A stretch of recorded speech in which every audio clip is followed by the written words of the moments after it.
बहन की शादी को 6 साल हो गए हैं। मैं कभी उसके घर नहीं गया। ईद शब रात कभी भी नहीं। बस अब्बू या अम्मी जाते हैं। मेरी बीवी एक दिन मुझे कहने लगी, आपकी बहन जब भी आती है उसके बच्चे घर का हाल बिगाड़ कर रख देते हैं। खर्च डबल हो जाता है और तुम्हारी माँ हमसे छुप छुपा कर कभी उसको साबुन की पेटी देती है, कभी कपड़े, कभी सर्फ के डब्बे और कभी कभी तो चावल का थैला भर देती है। अपनी माँ को बोलो ये हमारा घर है, कोई खैरात सेंटर नहीं। मुझे भी बहुत गुस्सा आया। मैं मुश्किल से खर्च पूरा कर रहा हूँ और माँ सब कुछ बहन को दे देती है। बहन एक दिन घर आई हुई थी।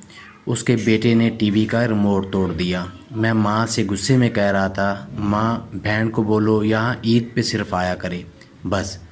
और ये जो आप साबुन, सर्फ और चावल का थैला भर कर देती हैं ना, इसको बंद करें। माँ चुप रही, लेकिन बहन ने सारी बातें सुन ली थी। बहन कुछ न बोली। 4 बज रहे थे। अपनी बच्चों को तैयार किया और कहने लगी, भाई मुझे बस स्टॉप तक छोड़ आओ। मैंने झूठे मुंह कहा, रह लेती कुछ दिन, लेकिन वो मुस्कराई। नहीं भाई, बच्चों की छुट्टियां ख़त्म होने वाली हैं। फिर जब हम दोनों भाइयों में ज़मीन का बंटवारा हो रहा था तो मैंने साफ इनकार किया कि भाई मैं अपनी ज़मीन से बहन को हिस्सा नहीं दूंगा। बहन सामने बैठी थी। वो बिल्कुल खामोश थी, कुछ न बोली। माँ ने कहा, बेटी का भी हक बनता है, लेकिन मैंने गाली देकर कहा, कुछ भी हो जाए मैं बहन को हिस्सा नहीं दूंगा। मेरी बीवी भी बहन को बुरा भला कहने लगी। वो बेचारी खामोश थी। बड़ा भाई अलहदा हो गया था। कुछ अरसे के बाद मेरे बड़े बेटे को टीबी हो गई। मेरे पास उसका इलाज करवाने के लिए पैसे नहीं थे। बहुत परेशान था मैं। कर्ज़ भी 1 लाख रुपए ले रखे थे। भूख सर पे थी। मैं बहुत परेशान था। कमरे में अकेला बैठा था, शायद रो रहा था हालात पे। इसी वक्त वही बहन घर आ गई। मैंने गुस्से से अपने दिल ही दिल में बोला, अब ये आ गई है मनहूस। मैंने बीवी को कहा, कुछ तैयार करो बहन के लिए। बीवी मेरे पास आई, कोई ज़रूरत नहीं गोश्त या बिरयानी पकाने की इसके लिए। फिर 1 घंटे बाद वो मेरे पास आई, भाई परेशान हो? बहन ने मेरे सर पे हाथ फेरा, बड़ी बहन हूँ तुम्हारी, गोद में खेलते रहे हो तुम, अब देखो मुझसे भी बड़े लगते हो। फिर मेरे करीब हुई, अपने पर्स से सोने के कंगन निकाले, मेरे हाथ में रखे, ऐसा से बोली, पागल तू इवें परेशान होता है? बच्चे स्कूल थे, मैं सोचा दौड़ते दौड़ते भाई से मिल आऊँ, ये कंगन बेचकर अपना खर्चा कर लें और बेटे का इलाज भी करवा लें। शक्ल तो देख ज़रा, क्या हालत बना रखी है तुमने। मैं खामोश था, बहन की तरफ देखे जा रहा था।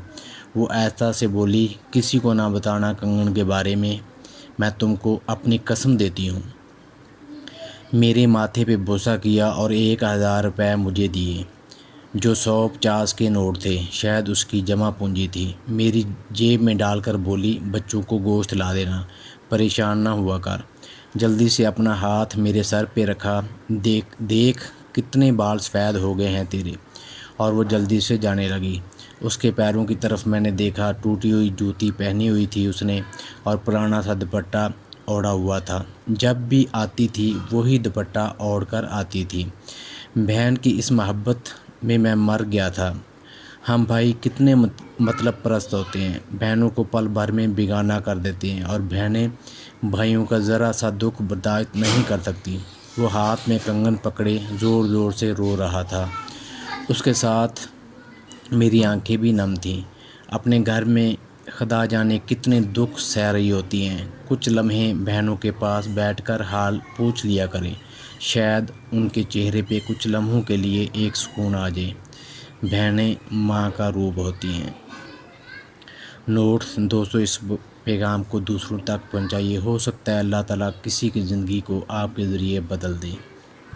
वीडियो अच्छी लगी हो तो प्लीज़ वीडियो को लाइक ज़रूर करें और इस चैनल को सब्सक्राइब करें। इसी तरह की इस्लामिक मॉरल स्टोरीज़ आपको मिलती रहेंगी। अपना बहुत सा ख्याल रखिएगा, दुआओं में याद रखिएगा। अस्सलाम वालेकुम व रहमतुल्लाहि व बरकातुहू।